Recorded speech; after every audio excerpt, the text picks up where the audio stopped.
Hi and welcome to this short tutorial. In this video I will show you how to make playlist on the Spotify. So as you will see, I have created many Spotify playlist on my Spotify application. How I did it, watch this video till the end and you have to follow the same procedure. And if this video really helps you out, to subscribe to my channel.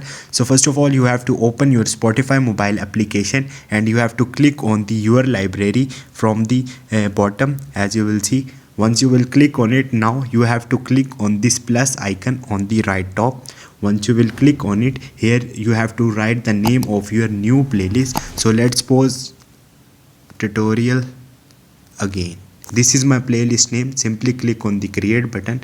Once you will do it, your playlist will be created. Now you can simply add song in your playlist by clicking on this add button. So these all songs will be added in your playlist. So your playlist is created now enjoy your playlist. Hope this video will helpful for you. If you have any question, you can ask me in the comment section, and don't forget to subscribe my channel. Thank you.